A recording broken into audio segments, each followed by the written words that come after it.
Krista,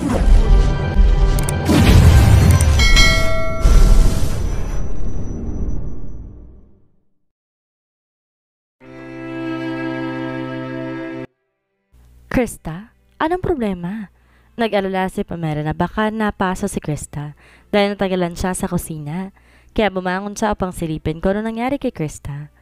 Sa hindi inaasahan na magkikik si Krista sa tapat ng soup na parang isang baliw. Ano to? Naniga si Pamela. Ito ang amoy na naamoy niya mula pa nagising siya kaninang umaga. Pinigilan ni Krista ang tawa niya at tumingin siya kay Pamela. Huwag ka magagalit kapag sinabi ko sa'yo, okay? Anong problema?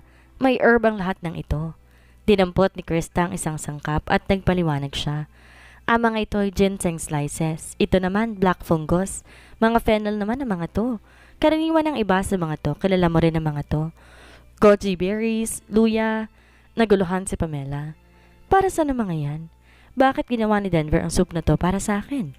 Pinapalakas itong libido ng isang babae. Di tumigil kakatawa si Krista. Butin lang wala ka pang nainom. Isang mangkok lang ito at pinapangako ko sa'yo. Magiging kasing hayok ka na isang gutom na lobo. Hindi ka kakayanin ni Denver. Natulala si Pamela bago siya namula. So, ano meron sa kanya? Inakbayan ni Krista si Pamela. May period ka ngayon pero gusto niyang maging aktibo at wild ka sa gabi? Krista?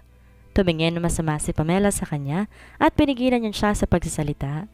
Sige na, titigil na ako. Inalalayan siya ni Krista pabalik sa kama. Ano mang intensyon ni Denver, hindi maaaring inumin ni Pamela ang mangkok ng soup. Ginawan siya ni Krista ng honey water. Oo nga pala, may kailangan akong sabihin sa'yo. Kinabahan si Pamela na nakita niya na naglaho ang ngiti ni Krista at naging seryoso ang ekspresyon sa kanyang mukha. Anong problema? Napadaan ako sa opisina ni Mr. Smith kaninang umaga at narinig kong kausap niya si Monica. Nabanggit ka nila. Nanlumo ang mukha ni Pamela. Si David Smith ang tiyuhin ni Monica, isang major shareholder sa kumpanya. Sinampal niya si Monica noong isang araw at marahil isinumbong ni Monica ang tungkol sa ginawa niya sa kanyang tiyuhin. Di na siya makakapasok sa kumpanya ngayon, ngunit hindi niya na ipapasa ang kanyang resume. Meron pa rin siyang mga hawak na kaso. Huwag kang kabahan. Tinapik ni Krista ang likod ng kamay ni Pamela. Nagulat ako nung narinig ko ang pag-uusap nila. Sinisiraan ka ni Monica pero walang sinasabi si Mr. Smith. Sa halip pinuri pa nga niya mga kakayahan mo sa trabaho at parang gusto kanya i-promote bilang sales team leader. Anong sinabi mo? Nanlaki ang mga mata ni Pamela at agad siyang nagtaka. Isa lang siyang hamak na salesperson at wala siyang kakilalang mataas na executive kagaya ni David. Hindi niya rin alam kung anong klase siyang tao. Sa kabila nito, madalas niyang marinig sa mga senior sa opisina na isa siyang mabait at maginoong lalaki. Madali siyang pakisamahan at hindi siya biased kay Monica. Baka pinapahalagahan ni Mr. Smith ang mga taong may kakayahan at hindi ang kamag-anak niya. Tumingin sa kanya si Krista. 2 veteran sa sales department ang umalis at kinuhang maraming kliyente. Ito ang panahong kailangan ng kumpanya ng mga talentadong tao. Pamela, baka pagkakataon mo na to. Tinikom ni Pamela ang kanyang mga labi at nanatili siyang tahimik. Naalala niya ako nung tinuro sa kanya ni Denver. Kapag hindi siya sigurado sa isang bagay o sa isang tao, pwede niya ilagay ang sarili sa sitwasyon nila at pag-isipan ang tungkol sa bagay na to, Krista? Ang sabi ni Pamela. Kung isa kang malaking shareholder ng kumpanya at sinakta na isang empleyadong pamangkin mo, ipopromote mo ba yung empleyadong yon nang walang pakialam sa nangyari? Kung mahusay ang empleyadong yon, sa tingin mo ba, magiging kakampi siya ng pamangkin mo o kalaban? Hindi lang ekspresyon ni Krista ang nagbago, pati na rin pagtingin niya kay Pamela. Hindi niya talaga ito naisip. Kung siya si David, pepersonalin niya rin ito. Lalo pat hindi naman siya santo. Mukhang kulang pa rin ako sa pagkilatis ng tao. Tumawa si Krista. Pamela, hindi ko inaasang matalas ang isipan mo. Ngayon palagi ka naman tahimik. Baka hindi rin tama ang paghusga ko. Tumawa si Pamela. Pero ang sabi sa akin ni Denver, hindi ako pa pwedeng magpabaya. Sinabihan niya ako mag-ingat sa kahit ano pang gawin ko. Sinabi rin ang mga taong nasa mataas na posisyon ay nahirapang makarating doon, kaya di sila kasing simple na inaakala mo. O naging mentor mo na ngayon ang asawa mo, ha? Isa dapat tong biro mula kay Krista, pero hindi napigilan ni Pamela ang ipagyabang ang asawa niya. Siyempre, maraming alam si Denver. Hindi na itago ni Pamela kung gaano siya natutuwa. Alam mo ba, Krista, palagi ko siya nakikitang nagtitingin sa mga dayuhang websites. Marunong siya ng ilang lengguwahe at malalim din siya sa politika at ekonomiya. Ano? Di rin makapaniwala si Krista. Na makita niya sa Denver, iisipin din niya na isa siyang mahusay na tao base sa malakas sa presensya at aura na nagmumula sa kanya kung hindi niya alam na nakulong siya noon dahil sa pakikipag-away. Pamela, gaano ba kakilala ang asawa mo? Napatalon si Pamela. Bakit ka nagtatanong? Tumawa si Krista. Nakikipagkwentuhan lang ako. Interesado ako sa kanya kasi parang ang galing-galing niya sa kwento mo. Tumawa si Pamela nang hindi ito masyadong iniisip, pero kung iisipin wala siya masyadong alam tungkol kay Denver, maliban sa makulay niyang nakaraan at ang katotohanang wala siyang pamilya. Wala na siyang ibang nalalaman. Sumunod na araw, nang pumasok sa trabaho si Pamela, pinatawag siya ni David sa opisina niya. Kinakabahan si Pamela, pero mainit siyang nitian ni David at inutusan pang sekretary niyang ipagtimpla siya ng kape. Habang nakaupo siya sa tapat niya, tahimik siyang pinapanood. So, ikaw pala si Pamela. Tumawa si David. Narinig kong may talentadong individual sa sales department na nakapagpapirma ng deal kay Mr. Acer sa pangalawa niyang buwan sa kumpanya at matagal na kitang gustong makita. Sa wakas ay natupad na ang hiling ko ngayong araw. Wala lang yon, Mr. Smith. Nilapag ni Pamela ang kape niya at nanatiling kalmado. Pwede mo nang makita kahit na anong oras, Mr. Smith. Pero madalas marami kang ginagawa at di naman ganun kagaling ang sales ko sa department. Naningkit ang mata ni David at inobserbahan sa ulit mula ulo hanggang paa. Di lang maganda si Pamela, alam din niya kung paano to magsalita. Sa ilang salita lang nagawa niyang ingatan ang ego niya at paliitin ang mga nagawa niya. Isa talaga siyang talentadong individual, kaya pala ayaw na ayaw sa kanya ng pamangkin niya. Sa kabila nito, itong oras na kung saan kailangan ng kumpanya ng talentadong tao. Magiging kawalan ng kumpanya kapag nawala sa kanilang ganito kagaling na tao kagaya niya. Kaya nilang pahirapan si Pamela anumang oras nilang gusto, pero hindi nila ito po pwedeng gawa ng hindi nakikita ng lahat. Kailangan niya magdusa, pero sa mata ng iba itong pagkilala ng kumpanya at ng mga nakakataas sa kanya sa kakayahan niya. Doon lamang nila makukuha ang layunan nila. Hinima si David ang gintong singsing niya nang may tusong ngiti. Pamela, pinapunta kita rito ngayon dahil may papagawa ko sa'yo. Tumingala si Pamela sa kanya. Matagal nang gustong pumasok ng kumpanya sa market ng Centralist at nagsimula kami ang plano para dito ng taon nakaraan. Sabi ni David pero hindi ito madali. Palaging masigit ang supply kaysa demand. Gusto itong makuha ng lahat at walang kahit anong nagtatanging. Lakas ang kumpanya natin. Kaya't wala tayong magawa kundi panoorin ng iba na kumita. Ngayong umalis at kumuha ng maraming kliyente ang dalawang seniors mula sa sales department, mahirap to para sa atin. Pinag-uusapan namin to ng mga shareholder at gusto namin mag-promote na magagaling na nakababatang tao. Bahagyang kumunot ang noon ni Pamela habang lumalakas ang kabog ng dibdib niya. Ngalitian siya ni David na may komplikadong tingin. Pamela, sumasang-ayon kaming lahat na ikaw ang nababagay sa papel na to. Mr. Smith, ibig mong sabihin, mas maraming gagawin na magagaling, sagot ni David. Ikaw ang pinakamagaling na tao para libutin ang market ng Centralist. Kumarap si Pamela at bigla siyang kinabahan. Nakita namin ang sales proposals mo na naihanda mo. Halos perpekto ang mga yon. Pinuri siya ni David. Sinasabi nila ng sales result mo ang lahat. Magaling ka sa trabaho mo. Hindi namin gustong pakawalan ng isang talentadong individual na kagaya mo. Pamela, kapag nagawa natin makapasok sa market ng Centralist, hindi ka lang papanatilihan ng board bilang sales team leader. Ipapromote ka pa namin bilang sales supervisor sa papalitan mong si Joaquin. Ano sa tingin mo? Ilang beses huminga na malalim si Pamela pagkatapos umalis ng opisina ni David para pakalmahin ang nagwawala niyang puso. Tinapik niya ang mukha niya pero nanatiling magkasalubong ang kilay niya habang parehong blanco at nagwawala ang isipan niya.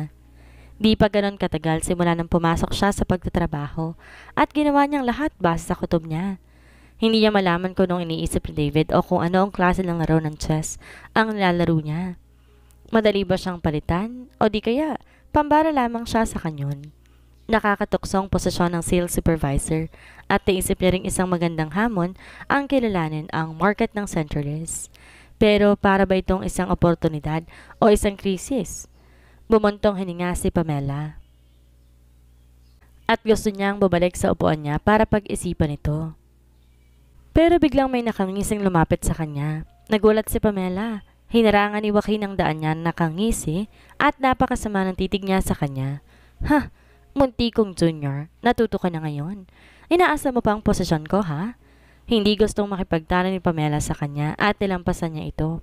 Pero nagsalitang mali si Joaquin sa likuran niya. Iniisip mo ba talagang gusto kong i-promote ng tusong matandang si David? Ginagamit ka lamang niya. Lumingon si Pamela sa kanya.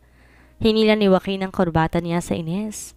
Mabagal siya naglakad pupunta sa kanya, pero hindi napigilan ni Pamelang mahilo sa mabahong amoy na sigarilyo mula sa kanya.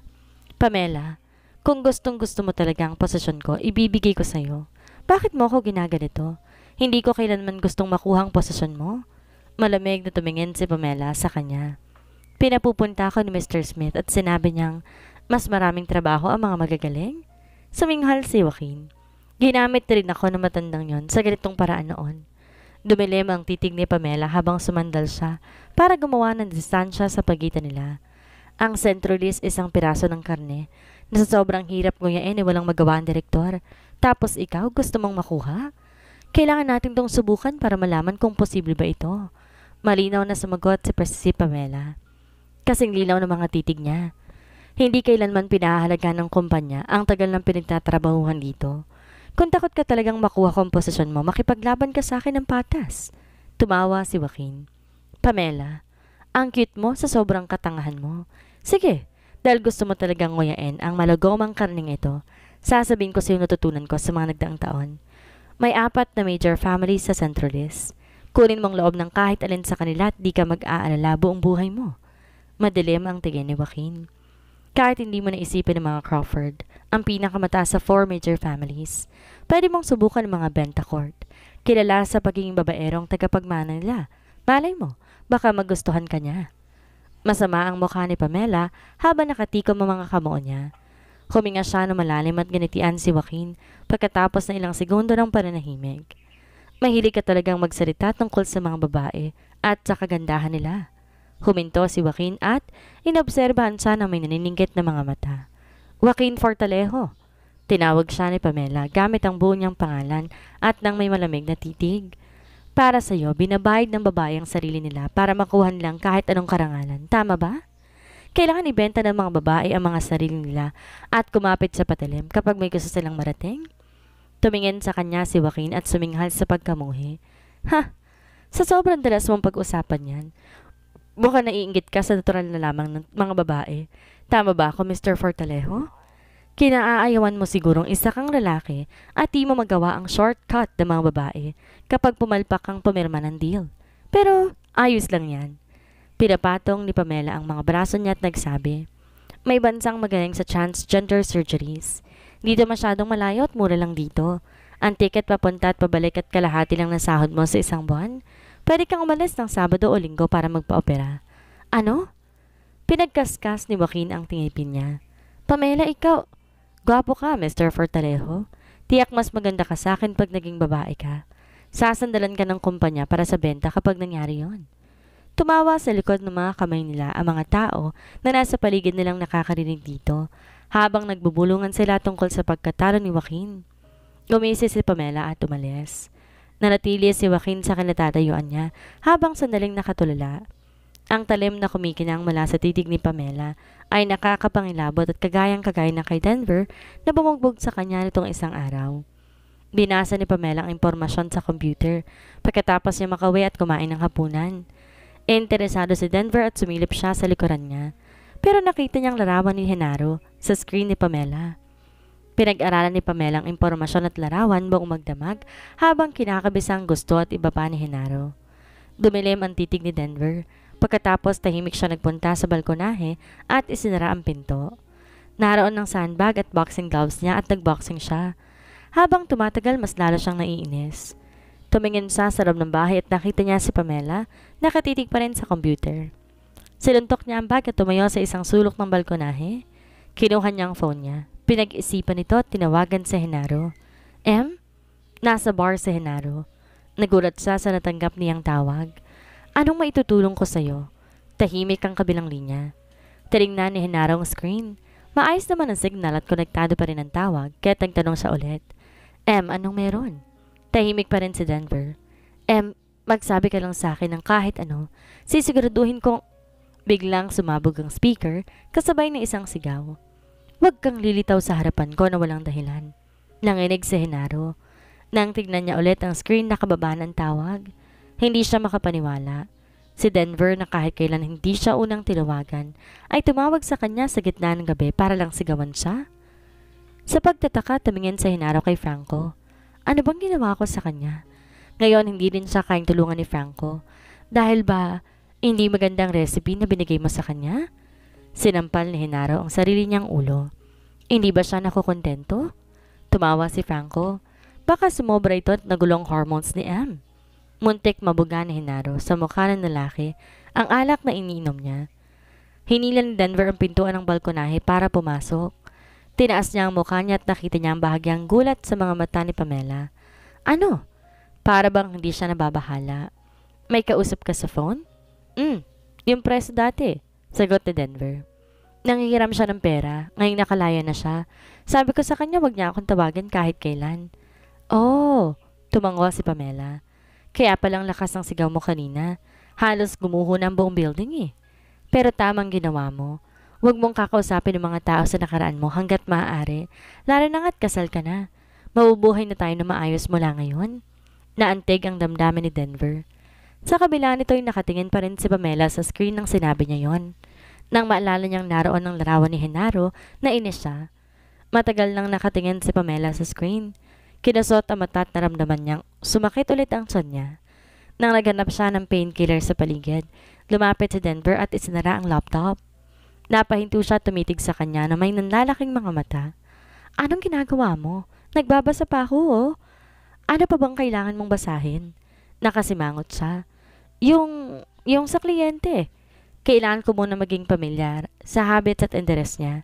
Tapos, bigla siyang nakatapos. Nakita niyang kinuha ni Denver ang unan niya at ang mga kumot papasok ng kwarto at nilagay ito sa kabilang bahagi ng kama.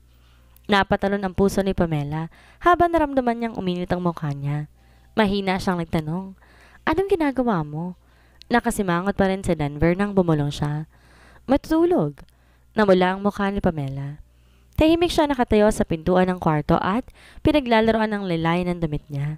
Hindi ko kaya ngayong gabi. Halos hindi marinig ang boses niya. Anong hindi mo kaya? Kumunot ang noo ni Denver. Hindi ko kaya. Yun. Napagtanto lang to ni Denver na nakita niya kung gaano nakapula ang mukha niya. Nagkamali siya ng pagkakaintindi sa sinabi niya. Sa isang unat ng braso niya, hinila na siya at pinanatili siya sa harapan niya. Habang nakahiga sila sa kama, niyakap ni Denver si Pamela mula sa likuran. Nanigas siya na maramdaman niyang dumulas ang kamay niya sa puson niya. Gusto niya siyang pigilan pero nagsimulang himasin ng marahan ng kamay niya ang tiyan niya. Mainit ang palad niya at yakap niya siya mula sa likuran. Ang init na nagmumula sa kanya ay nagpaginhawa sa kanyang tiyan. Gumanda ang pakiramdam ni Pamela. Pagkatapos ay narinig niya ang malalim niyang boses malapit sa tenga niya. Alam kong hindi mo kaya. Wala akong ginawang kahit na ano. Nagdala to ng matamis ng ngiti kay Pamela habang dumali ang tamis papunta sa puso niya. Ayos na bang pakiramdam mo? Huwag mo nang inumin ng painkiller sa susunod. Mahina pa niyang sabi. Papainitin kita gamit ang mga kamay ko. Mas magaling yun kaysa gamot. Tabango si Pamela at tumikit kay Denver. Kiniliti na malambot niyang buhok ang Adam's apple niya. Naparinok siya at pakiramdam niya. Medyo nauuhaw na siya. Para ding sinasakop ng bango niya ang ilong niya. Madaing kinagat ni Denver ang labi niya. Tanging sakit lamang magpapanatili sa linaw ng isipan niya pansamantala. Walang kaalam-alam si Pamela sa paghihirap na kasalukuyang pinagdaraanan ni Denver. Nakaramdam lang siya ng init at ginhawa dahil di na sumasakit ang tiyan niya. Ngumiti siya. Wala siyang pagpipilian nung kinasal siya kay Denver. Isa itong sugal ko sa nakapustang kaligayahan niya. Ang katotohanang nanalo siya hindi niya inaasahan. Binigyan siya ng Diyos na isang mabait na asawa. Kung di niya kinasal kapalit ni Juliana, mapupunta sa kanyang init na to at siya rin ang nasa mga bisig ni Denver ngayon. Bigla, nalungkot si Pamela nang naalala niya ang mga ito. Denver? Mahina niyang tanong. Pwede ba kitang matanong? Ano yun? Huminto si Denver. Paano kung umikot siya para tumingin sa kanya? Paano kung isang araw natukasan mong nagsinungaling ako sa'yo o may nagawa akong hindi mo matatanggap? Mapapatawad mo ba ako? Tahimik na tumingin sa kanya si Denver na may madilim na titig. Walang ekspresyon sa malamig niyang mukha pero isang komplikadong emosyon ang bumugso sa loob ng madilim niyang mga mata. Bigla tong napagtanto ni Pamela. Nakikipagkita ako sa mga kliyente at pinag-aaralan kong client profiles kaya't sana hindi siya magkamali ng akala. Denver, hindi ganoon ang ibig kong sabihin. Nagmadali siyang nagpaliwanag. Hindi ko tatalikuran ng kasal natin. Ang sinasabi kong pagsinungaling sa'yo, huminto siya. Binasa ang mga labi niya. Tahimik na nagsabi, kung isang araw na pagtanto mong hindi ka nararapat na maging sobrang bait sa akin, anong gagawin mo? Tumingin sa kanya si Denver nang biglang nagsalita bago siya tumawa. Wala siyang sinabi. Sa halip niyakap siya na marahan at tinaplos ang mahaba niyang buhok. Nakasandal ang mukha ni Pamela sa dibdib niya habang pinapakinggan niya ang malakas sa tibok ng puso niya. Pakiramdam niya ligtas na ligtas siya. Huwag kang masyado mag-isip. Paos ang boses niya. Matulog ka na. Gumisi si Pamela at binalot ang mga braso niya sa bewang niya habang pinikit ang kanyang mga mata. Malalim ang tulog niya.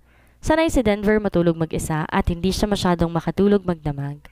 Ang braso niya inuunanan ni Pamela at ang buong katawan niya niyayakap rin niya. Hindi siya nagtangkang kumilos.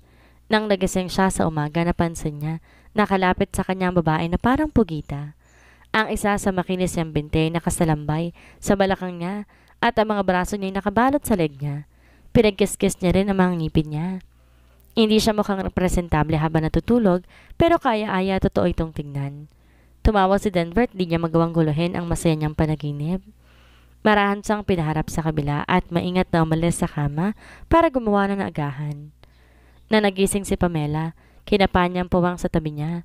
Bumagsak ang puso niya at tumakbo siya palabas. Gising ka na? Lumabas si Denver ng kusina nang may suot na apron. Di na kita ginising kasi ang sarap ng tulog mo. Maghilamos ka na at kumain. Tiningnan niya ang agahang nakahanda sa mesa. Binubuo to ng simpleng nilagang itlog, gatas at toast pero malaking pagbabago to kumpara sa sunog na pagkain nitong nakaraan. Bumaba ang ligaya ni Pamela nang naisip niya hindi siya kinasal sa maling tao. Sige, may sasabihin ako sa'yo. May naalala si Pamela habang kumakain siya ng agahan. Pupunta kasi ako sa isang business trip bukas at wala ako rito ng 4 hanggang 5 araw. Alagaan mong mabuti ang sarili mo. Business trip? Hindi mukhang natutuwa sa Denver habang pinapahiran niya ng mantikilya ang tinapay niya. Saan? Sa Centralis. Uminto si Denver at isang hindi mapapansing dilim ang lumitaw sa mga mata niya. May gagawin ang kumpanya ninyo sa Centralis? Tumango si Pamela. Pinagawa nila sa aking alumen ang market ng Centralis. Kapag nagtagumpay ako, ipopromote nilang bilang supervisor ng sales. Ayoko lumaban para sa kahit na ano. Malinaw ang titig niya at malambing ang boses niya. Pero sumusobra na si Joaquin at Monica. Wala akong magagawa kundi magsikap at umakyat ng mas mataas kung gusto kong iligtas ang sarili ko. Nagkwenta rin ako kapag nagawa akong maging sales supervisor, tataas ng 3 beses ang sahod ko. Tumingin si Pamela kay Denver. Wala pa ring emosyon ng lalaki.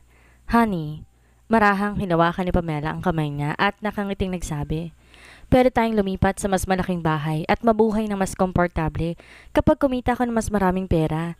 Bibili ako ng maraming kotse at pwede mo itong imaneho kapag wala ka ng ginagawa. Hindi mo na kailangan makipagsiksikan sa bus. Tumingin si Denver sa magaganda niyang matang puno ng pagnasa para sa hinaharap. Bahay? Kotse?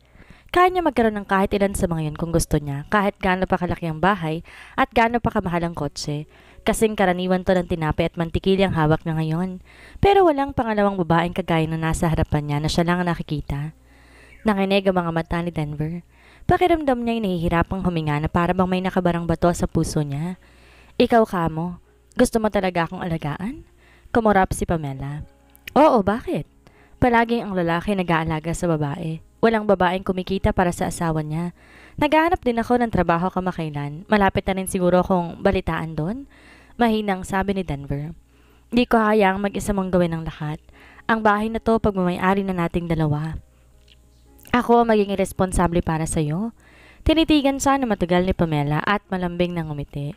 Nagbalat ng isa pang itlog at nilagay sa plato niya. Sa sumunod na araw, paalis na si Pamela papuntang Centralis kasama ng katrabaho niyang si Ami. Di kagaya ng Tianggasas ang Centralis at para ba itong mas mayaman? Kung ang Tianggasas ay ang tahimik at magandang anak ng isang kilalang pamilya, ang Centralis ay ang maharlika at eleganteng prinsesa. Nang lumapag sila, tinawagan ni Pamela si Denver para ipaalam to sa kanya. Honey, nakarating na ako. Ngumiti siya habang tumingin sa paligid. Naglalakad siya at si Ami sa mataong kalsada ng isang business district ng Centralis kung saan nagkarat ang mga tumuturing skyscrapers at aligaga si Ami sa pagkuha ng mga larawan. Sumagot si Denver na walang masyadong emosyon. May kasama ka? Oo, kasama ko si Ami. Tahimik na sagot ni Pamela. Nagagala siya at ayaw niyang bumalik sa hotel. Pinipilit niya ako maglakad-lakad kasama niya. Mag-ingat kayong dalawa. Huwag kayong maghihiwalay. Hindi kayo pamilyar sa lugar. Alam ko. Maraming masasayang lugar sa Centralis. Ngumiti si Denver. Papadalhan kita ng ilang address mamaya. Pwede kang bumisita ron kasama ng katrabaho mo pagkatapos ninyo magtrabaho. Nanahimik sandali si Pamela bago niya siya tinanong. Honey, nakarating ka na sa Centralis? Medyo nagbagong ekspresyon ni Denver. Sa tabi niya si Reagan, sumenya sa kanya na tumingin sa labas. Nakita niyang asawa niya mula sa bintana ng kotse. Nakatayo to sa gitna ng kalsada. Dumaan ang mga tao sa paligid ni Pamela. Ang landmark building sa likod niya ay ang headquarters ng Crawford Group. Nilagay ni Pamela ang phone sa kanyang tenga. Naghihintay siya ng sagot ni Denver. Nagbuntong hininga sa Denver at sinabi niya na mahina habang nakangiti. Dati, gumawa ako ng gulo sa Centralis, kaya matagal din akong nandoon. Napahinto si Pamela pagkatapos ay binago niyang kanilang pinag-uusapan. Nanonood si Reagan. Wala siyang ideya kung anong pinag-uusapan ni Denver sa phone, ngunit nakangiti siya ng masaya. Hindi niya pa nakita na may ganitong ekspresyon si Denver dati. Nagtanong lang siya ng tahimik pagkatapos makita na binaba ni Denver ang phone habang pinapanood na maglakad palayo si Pamela at ang katrabaho nito. Sir, dapat po ba nating ayusin ang mga lugar na binanggit niyo kay Miss Murphy? Hindi na kailangan. Hayaan natin siya. Bumalik ulit sa pagiging malamig si Denver.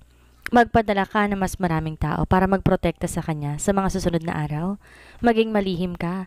Ayokong malaman niyang tungkol dito. Masusunod po, pati sumingkit ang mga mata niya. Maliban kung nandun ako, pigilan mong kahit sino mula sa mga Crawford na makalapit sa kanya. Sa Crawford Manor na matatagpuan sa Splendor Mountain, sa timog ng Centralis, nakatayo ito sa bundok. Mukha itong isang kaharian dahil sa karingalan at pagiging sopistikado nito. Bilang head ng 4 na pamilya ang mga Crawford na ibabaw sa halos kalahati ng ekonomiya ng bansa. Mabagal na naglakad pababa ng hagdan si Maddox Crawford. Ang malaking sala maingay kanina. Bigla itong tumahimik. Ang malinis na suit na suot niya ay bagay sa matangkad at maskuladong katawan niya. Ang gwapong mukha niya puno ng determinasyon. Ang malalim at malamig na mga mata niya naghihiwalay sa kanya sa mundo. Tumingin siya sa mukha ng humahanga sa kanya at tumango siya sa mga ito. Wala siyang sinabi habang mga tauhan niya pinaalis sa mga taong yon. Simula noong 2 araw na bumalik siya sa Centralis, hindi tumigil ang pagdating ng mga bisita. May sabi-sabi na si Maddox Crawford ay nasunog sa plane crash. Maraming nag-aaway sa pagitan ng mga Crawford at ang lahat gusto ang posisyon ng tagapagmana. Gayunpaman, hindi lang sa nakaligtas si Maddox, bumalik pa siya. Maging ang ama ng Crawford o ibang mga pamilya, ang mga tangang ito, gustong malaman ang katotohanan para makita kung ano talagang nangyari. Master, lumapit si Reagan sa kanya at ibinulong nito. Maraming beses pong pinadala ng second uncle nyo ang mga tauhan niya rito. Biglang humigpit ang kamao ni Maddox sa gilid ng kanyang katawan. Bago pa kumalat sa mga Crawford ang balita ng pagkamatay niya, ang second uncle niya, si Nicola Crawford ang siyang pinakabalisa sa lahat. Sabi nila nagdarasal siya sa Diyos araw-araw para ipakita sa mundo kung gaano niya kamahal ang pamangkin niya. Gayunpaman, habang mas guilty ang isang tao, mas gusto nilang patunayan ng sarili nila. Alam ni Maddox na nagpapasikat lang si Nicolo sa lolo niya. Nagbigay pa siya ng welcome dinner para sa inyo bukas ng gabi sa Splendor Dynasty. Tumawa si Reagan. Kinakalat po nilang balitang ginagamit ng mga Crawford ng dinner para humanap ng asawa para sa inyo. Kaya hindi lang po ang mga babae ng Centralis ang pupunta doon. Maraming babae rin po mula sa iba't ibang lugar. Nagsisikap ang second uncle ko para sa kasal ko. Suminghal si Maddox. Naniniwala akong pumipili na siya ng mga girlfriend ko simula pa nung nasa university ako. Pinakilala ni Nicolo kay Maddox ang higit sa 10 babae sa mga nakalipas sa taon. Ang bawat isa sa kanila inuutusan ng uncle niya. Ngunit alam tong lahat ni Maddox. Walang awa niyang pinaalis sa mga to mula sa Centralis. Iniisip niya kung anong klaseng laro na naman ba ang gagawin ni Nicolo para sa dinner bukas. Bumalik na ba si Genaro at Franco? Pinaglaruan ni Maddox sa mga halaman sa balkonahe. Opo, tumango si Reagan. Pupunta po sila sa dinner bukas. Okay, sabihin mo sa kanilang mag-ingat, lalo na si Genaro. Huwag mo siyang painumin masyado. Marami siyang sinasabi kapag umiinom siya ng marami. Umakyat ng hagdan si Maddox nang matapos na siya. Pakiramdam niya'y napakahaba ng hagdan na para bang wala itong katapusan. Napagod siya habang pumunta siya sa kwarto niya. Nilagay niya ang kamay niya sa noon niya habang humiga siya sa kama. Namiss niya ang malit na bahay na nalentahan niya sa Tianggasas. Maging din ang bango ng bulaklak sa balkonahe. Ito ay mga iris na bulaklak na itinanim mismo ni Pamela. Mahilig magpaaraw si Pamela sa upuan. May makinang nangiti siya tuwing nasisinaga ng araw ang mukha niya. Tumayo si Maddox at pumunta siya sa cloakroom. Kumuha siya ng sinturon at tinimas niya to na matagal. Ito ang sinturon na binili ni Pamela sa kanya. May $400 na lang si Pamela sa bangko nung oras na yon at binigay niyang pera kay Maddox na hindi nagdadalawang isip dahil sinabi nitong nagustuhan nito ang sinturon. Sinabi pa ni Pamela, ang isang babae dapat bilhan ng mga sinturon ng asawa niya. Ito'y para sa pagsasama natin. Dapat tayong humanap na magandang sinturon dahil gumagastos tayo ng pera. Matibay ito kahit magkakasama tayo ng habang buhay. Ngumiti ng malambing si Maddox. Maraming mga branded na sinturon sa cloakroom niya. Wala siyang pakialam sa mga yon. Gayunpaman di niya susuotin ang sinturon na ito. Masasaktan siya kapag nagasgas to ng kahit konti. Huminga na malalim si Maddox habang mabilis siya nagbihis. Suot ang t-shirt at jeans na suot niya nung galing siya sa Tianggas. Sa wakas, pakiramdam niya, normal na siya nang tumingin siya sa salamin. Ito ay si Denver. Ang Denver na tayong kay Pamela lamang. Ano kaya ang mangyayari sa muling pagbalik ni Denver sa Centralis bilang si M. Maddox or Mr. M sa tunay niyang pangalan? Malaman kaya ng lahat ng tungkol sa asawa niyang si Pamela? Magawa kaya ni Pamela ang pakay niya sa pagpunta niya ng Centralis? Yan ang ating aalamin sa susunod nating kabanata.